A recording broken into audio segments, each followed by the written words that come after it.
So this mug, it's got a slight taper to it. And that's because it came from this template. Yeah, we're all really familiar with this. So if you don't want a straight up and down cylinder mug and you want it to have a taper, you can rely on other things as your template. So I'm just going to take this cup, cut it, and hopefully not cut myself, and open it up. And then, because we don't often spend time figuring out how things are put together, if you're a sewer, you have an idea of how things are put together. Well, you know, it's another one of those things in our life that we don't spend a lot of time making things anymore, and so we don't have a good idea of how things are put together. So the best way to figure out how things are put together is to take them apart.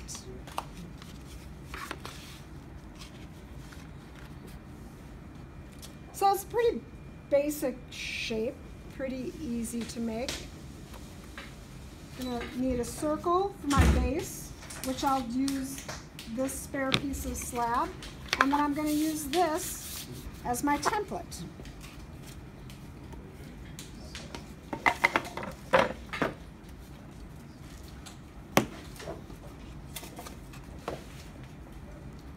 I'm gonna roll this one out just a little bit thinner.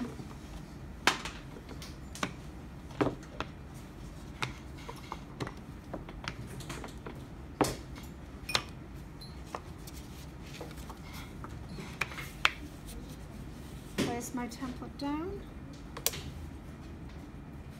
And then you'll notice how I'm not working on a wood board. The board I'm working on is drywall. And this is really great for slab projects because the clay peels up nice and neatly from the drywall.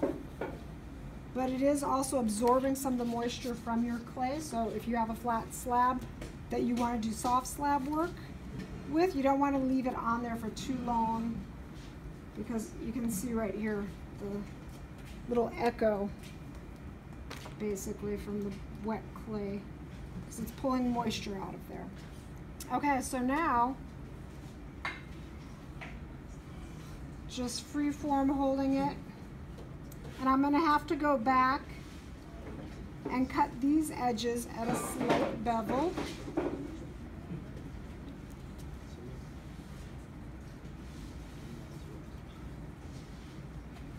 Why didn't it there? Because I want to overlap my edges. And if I don't overlap them, it doesn't make a great connection. So I cut one in this direction, and I cut the other one in this direction, so that when they line up, they're not going to have extra bulk in there.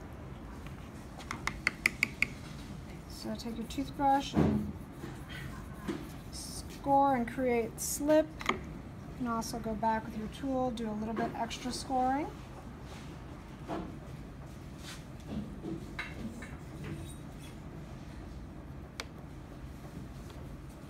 Okay, now this time I don't have the aid of the tube on the inside. So I'm going to press gently just to get that attached. Stand it up. And then I'm going to pinch both the inside and the outside to make sure that that is really well sealed. And on this cup, I like to leave that seam showing. I'm not going to blend it in, because I think it gives evidence or gives information about where the design came from. And then just do your best to kind of push it back into a circle. I'm going to blend the inside with my finger and then repeat that process of creating a base for it. Make sure that's round before you put that down.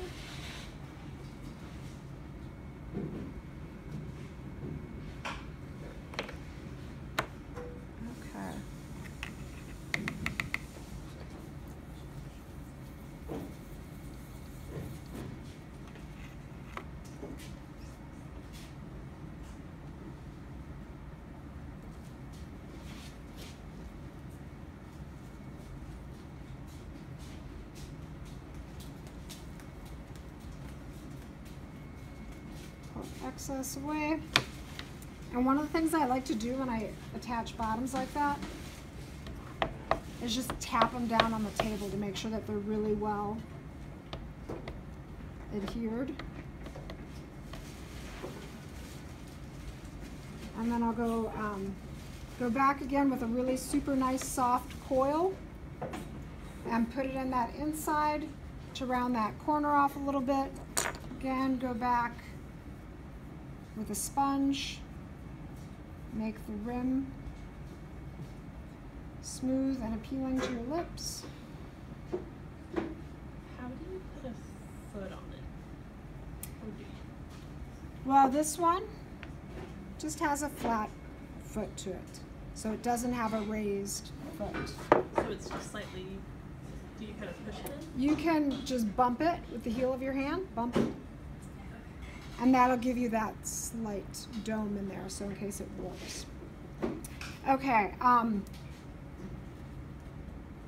go back in, seal it up, put a handle on it. If you want, before you even roll it on there, you can do all of your stamping, get all your texture on there before you roll it so that you have your textured mug.